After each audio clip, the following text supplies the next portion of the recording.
Welcome to Exploring Santa Cruz, a bi-weekly program on KSQD 90.7 FM, 89.7 and 89.5 FM. I'm your host, Matilda Rand, and my guest is Deborah Osterberg.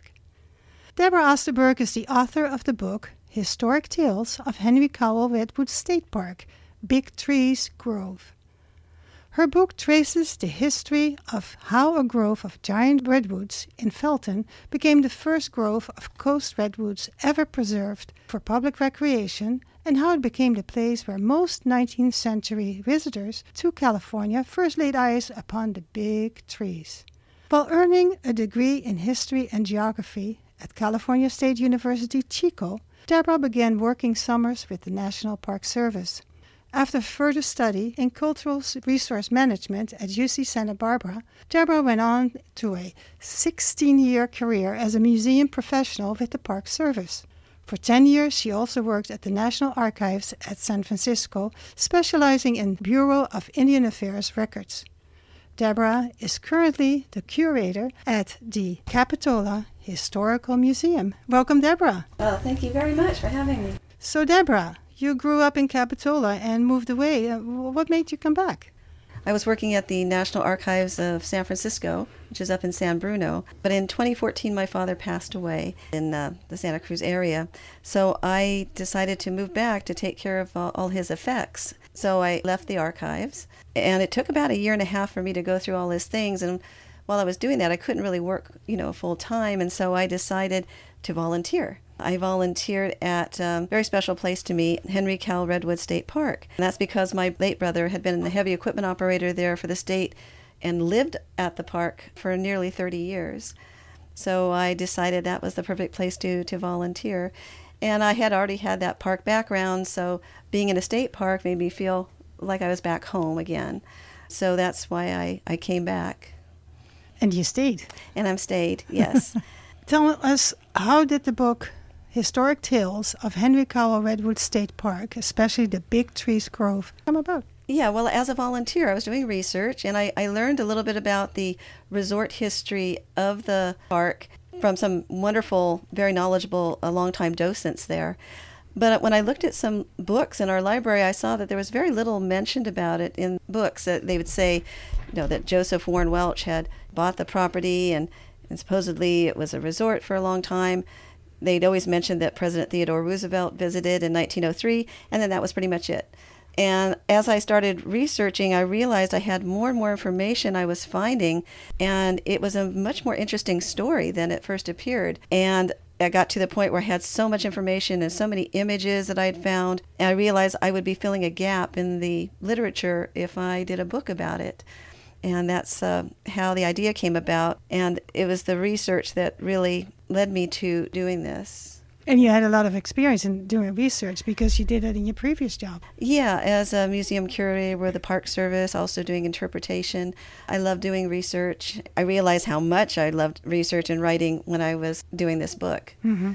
After 3 years of research, as I was volunteering there. And the reason I volunteered there, I also wanted to kind of bring the postcards to life, because there were many postcards, showing the grove from that time period.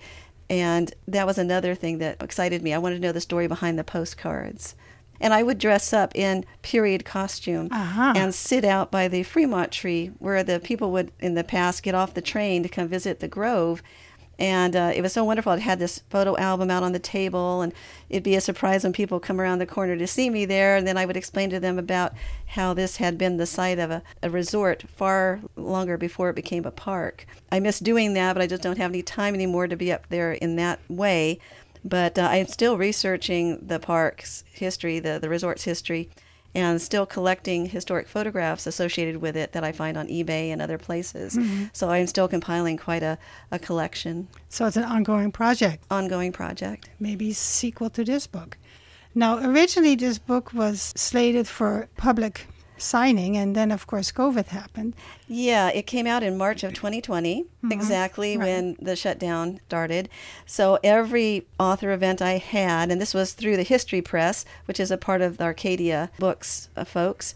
So I didn't get to do my first author event till 9 months later. Mm-hmm. And that was a Zoom that I did jointly with several other authors who also had their books delayed. So it was frustrating. Mm-hmm. And hopefully I can get more of this word out. That's what I've been trying to do over this time. But that was a big frustration after all that work and you put into it. It took about a year and a half to write it, and then you can't do anything. Well, let's start at the early days. How did the indigenous people, later known as the Zayant, shape the landscape of over 15,000 years of their stewardship of their homeland? Yes, the landscape that the first European settlers encountered was a very managed landscape, and they didn't realize that at the time. But the native people, the Zayant, they were later known as, would have done seasonal burning to help increase the grasslands, because they would try to foster the edible plants that they would forage. And also they wanted to increase forage for game animals, like deer and so forth, that they would hunt for food. So those fires that they would continually do would keep it cleared out, but also would cause, sometimes in the main forest, the scarring of the trees. The redwoods are very good about being resistant to fire, and their bark will get scorched, but sometimes if there's a little opening, the fire will also hollow out the base of some trees, create like little caverns inside the trunk. And of course that has a profound effect about what happened later and why this particular grove was attractive to people. So that's a very important role that we can't forget. And it's interesting that they are now doing cleanup of the forest floor at Henry Cowell now, burning piles of materials, and they'd never done that before. And our recent concerns about fire, having them do that, but I like to let them know that it's actually historical, not only with the native people, but also with the resort owners. They wanted to keep the forest floor cleared of brush because they were expecting thousands of people. Right. And so that was very important to them too. So both historically, for both groups, keeping it clearer was a tradition. It's a good example for us. There are different groves. And why was this one singled out? Well, first of all, the site where the Big Trees Grove was at the confluence of 3 different Mexican ranchos, Carbonera, Rincon, and Zayante. And there were boundary disputes with those ranchos in the early years. That might have been one contributing factor. Another one is that there was a lot of logging going on starting in the 1830s in the San Lorenzo Valley. And this particular grove kind of stood out because the others around it were being cut pretty rapidly. That's another aspect of it. And most importantly, I think, is the story of John Charles Fremont. And he was a very well-known explorer in American history, known as the Pathfinder. He was on his 3rd expedition to the west for mapping when he came out to California, which was then part of Mexico. He had permission to come into this region. He wanted to see the giant trees. He had heard some rumors about them. So during his expedition, he and his guide, Kit Carson, came up to what was a little settlement of some fellow Americans in the San Lorenzo Valley. Isaac Graham was one of the members of that, and he had set up a sawmill there. That's why you have Graham Hill Road coming down, because that's the road he built to bring his logs down to the ships out of Santa Cruz. Now, they stayed for a short time, and it was a great, rest period for them too, but Graham wanted Fremont to measure the tallest of his trees on his rancho. And Fremont, being a mapper, was able to triangulate, and he measured it to about 275 feet. Thanks for that, Graham supposedly carved a big F on the side of the tree and said, from this point on, I'm calling this Fremont's tree. That's a whole nother story we'll get into. So then he went on, of course, before he even got very far, he got involved in the Bear Flag Revolt up in Sonoma, where some other American settlers wanted to try to become independent from Mexico. Unbeknownst to them, the U.S. had already declared war on Mexico due to a border dispute with Texas. That's one way that Fremont got his fame, because he was leading the Bear Flag revolters and continued fighting throughout the Mexican War. He also later was a politician. He was the first Republican nominee for president in 1856, running on an anti-slavery platform. His fame was pretty well established. Also, we have to thank him for, I think it was in that same July of 1846, after he left here, he went up to what became later San Francisco, but he described the opening at the bay into the ocean as the Golden Gate of trade to the Orient. So we have to thank Fremont for that term, Golden Gate. So you can understand why people at the time were really enamored with him as a hero and a patriotic hero. And after the war, this story starts to circulate probably by the 1860s that Fremont, while he was in the grove, slept in the fire-burned out hollow of one of the redwood trees, one of the giants.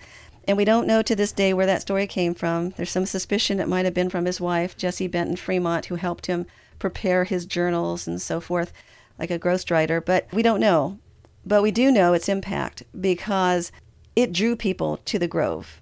As early as the 1850s, people would come up to picnic and they were in search of the tree that Fremont slept in. Right. It's interesting to see how the impact of myth in American history, how intense it can be.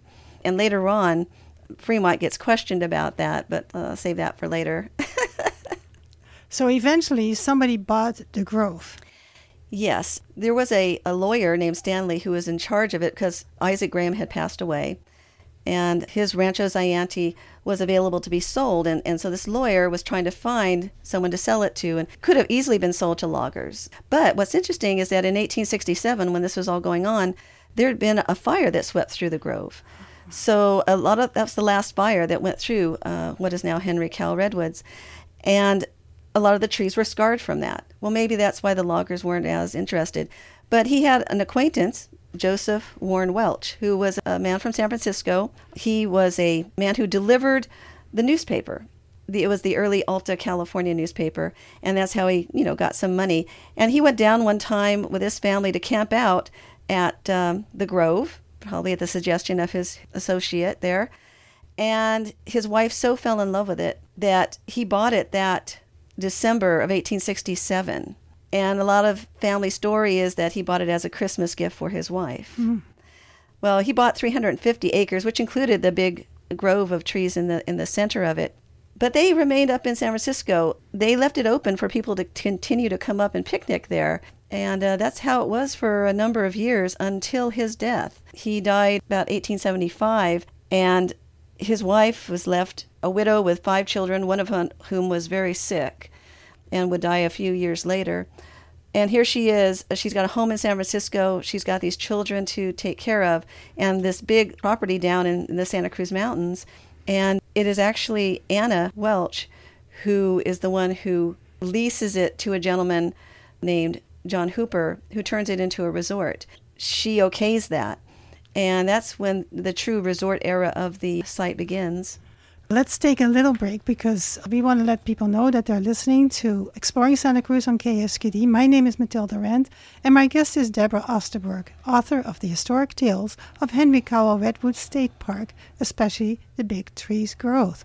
So we just discussed a little bit about the early inhabitants of this area, then the story of John Charles Fremont, Joseph Warren Welch, who bought it, and Anna, who kind of played a major role in the preservation of the grove.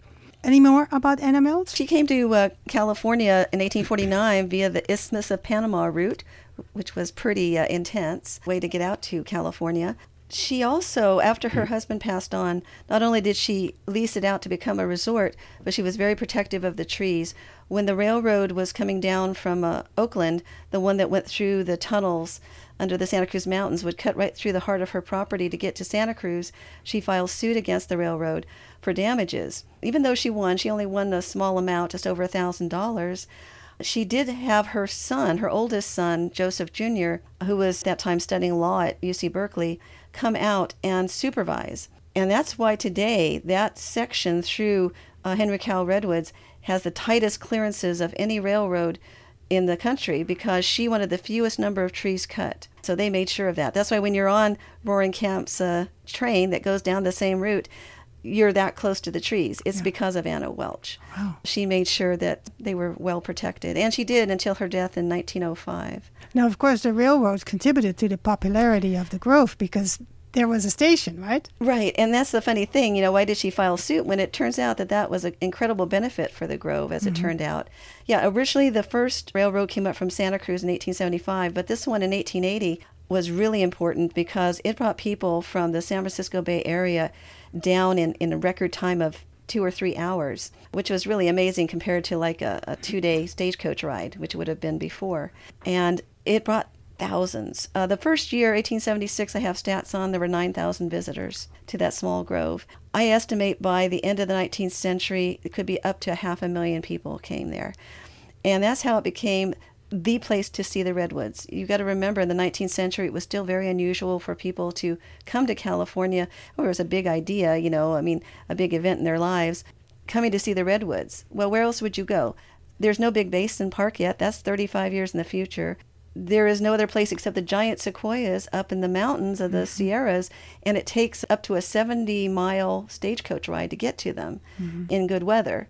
So coming on the train and being able to come right into the heart of a big trees grove like this one was so attractive and easy for people. And so that's why it was logical for somebody to come up with a resort. Yes. And so you said Hooper was the one Hooper was the first one. He built the first little hotel there, and the resort was located midway in the current Redwood Loop Trail, at the very back of it, closest to the railroad track. It makes sense. So when you're at the Fremont Tree, you're right there where the hotel buildings used to be. There's no trace of them today except one little concrete foundation. If you're good enough, you can spot it. There was a couple of other managers that leased it. The most successful was Joseph Ball from 1885 to about 1901. He added a couple more buildings for more hotel rooms, and also an outdoor dining platform with a canvas top, which was very popular. They created little roadways, walkways, horse trails. You could come and do fishing, at that time hunting. The people mostly came just to see the trees, because that was something they'd never seen before in their lives. And that was a good time for people because apparently there was dancing and... Yes, especially for the locals. Yeah. There was a dance platform built practically next to the giant, and that was very popular. It could bring up hundreds of people from Santa Cruz for evenings with Chinese lanterns and big torches, attached to the trees. So you had the lighting at night for that. And one thing that's very important to note, though, is that when I say the giant today was the original Fremont's tree. That story about Fremont sleeping in the hollow of a tree, well, that didn't work with the original tree he measured because that one's not hollow. But a few feet away, there is the big tree that has the huge hollow inside, and that's today our Fremont tree. So the name shifted from one tree to the other because for the resort people, it was a way to attract visitors. So people actually came up just to come see the place where Fremont supposedly slept. And often in pictures, you see American flags draped over the entrance of the Fremont tree, almost as a shrine to the explorer. It's amazing. Resort there. Couple of different managers. Most of them were not successful. No. And there was a neighboring resort that was in competition. Yes. Now, you have to realize that the Welch's property was, their next door neighbor was Henry Cowell, a very wealthy entrepreneur, got a lot of his money from the lime industry here in the area. He decided to finally log his section of land next door to the Welch's, and he did so. But he wanted to still extract, some money out of it, and he realized how lucrative the Welch business was, so he leased his already logged property to a man named Milo Hopkins, who set it up as a resort. It was known as Cowell's Big Trees or Hopkins Redwoods. And Hopkins built a clubhouse. He didn't have at first overnight visitors. He would just, sell them meals and souvenirs and whatnot. But he was also selling the idea that you could come to my place and see the big trees. And the Welches were very upset with that. And that's when you get the competition started and big fences being built between the two places so that Hopkins visitors could no longer get a good view of the redwoods. And then so Hopkins built a nice pavilion on top of a big stump so his people could go up there and see the view again. And it was really quite a competition, and especially in the teens, between Hopkins and especially Stanley Welch, who was not known for having a very good temper. And they got into some fistfights and worse, pulling guns on each other and axes, and went to jail a few times. And so it was that kind of thing going on. And you talked about the teens. I assume you mean 1910s. Yes. Because 1902 is when Hopkins' establishment started. So they're still competing. And even though in 1902 you have the creation of Big Basin as our first state park, you got to realize that it's a very long road up there, another 15 miles up windy mountain roads. There's no facilities there at first. So most people are still, until about the 1920s, are still coming to the resorts in Felton. Yeah. Let's go to you. You researched.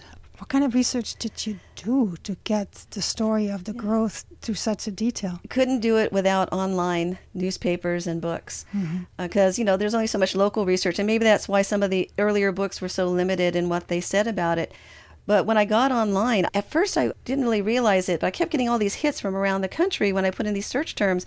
And when I really started looking closely, I realized people were so interested in letting others know about their trips to California, they would send letters to local newspapers, their hometown newspaper, about their California adventure.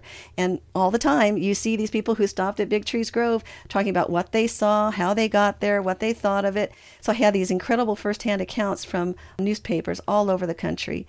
And then also books from a lot of old journals that are no longer published. You would find tourist accounts. You would also find diary accounts and old tourist guides describing it. So it was just wonderful. I was on the computer sometimes till like 2 or 3 in the morning because I just couldn't believe all the stuff I was finding. Oh, it's wonderful. And then, of course, you have these incredible historical photographs. How did you get those? Yeah, well, fortunately, some folks who have wonderful local collections like Ross Eric Gibson, I utilized some of his pictures and others. And then I also started collecting my own, which I am still doing and still finding them. And I also looked online at where I could find them in repositories around the country. And I was really surprised. I found them in New York City, in Illinois, in Utah, all these places at university libraries. And so I was able to add to it that way. I have 80 pictures in the book that are really wonderful ones that have rarely been seen. Wow. So, like I said, maybe even a sequel. Yes. Did Fremont ever return to the Grove? Yes, he did in May of 1888. He was kind of down on his luck. I mean, he had to sell his home and all his possessions, he and his wife, back in New York. So they moved to California, down to Southern California. Out here, he was still considered a hero from the Mexican War, and he was invited to go to a flower show in San Jose. And he thought, well, since he was so close, he would also stop off at Big Trees Grove because they wanted him to come to the resort because of the story of him having been there. And he came with a few other folks he had served in the war with. And that's when he was asked the question directly by one of the reporters, this big hollow tree, the Fremont tree, did you really sleep in it, like they said, during your expedition? And his response to that was, that's a good story, let it stand. So, but he was very happy to have been able to come back and see it. And it was a really big deal in the area for him to have returned. Yeah. Any other famous visitors? Lots of them. Everybody you can think of who's famous at that era. I mean, there was Clarence Darrow, there was Cornelius Vanderbilt, John D. Rockefeller, people like that. You had, let's see, I know I've got a little list here of some others. Oh, Augustus Busch, Anheuser-Busch, Will Rogers. You even had a crown prince from Siam come. But most notably, we had 2 presidential visits. President Benjamin Harrison came. But since it was a personal visit, he felt, not an official one, he demanded no pictures be taken. Which is very frustrating to me. But then in 1903, the most important was President Theodore Roosevelt's visit. With all that enthusiasm about important, famous people, why didn't it become the first state park?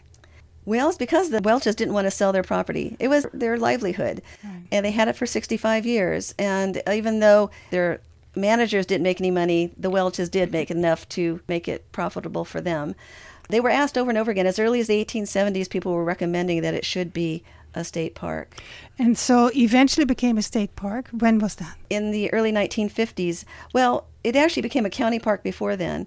When the Welches wanted to leave the resort, they sold it, thankfully, to Santa Cruz County, and it became Santa Cruz County Big Trees Park. And that's because the eldest son, Joseph Jr., helped to negotiate that.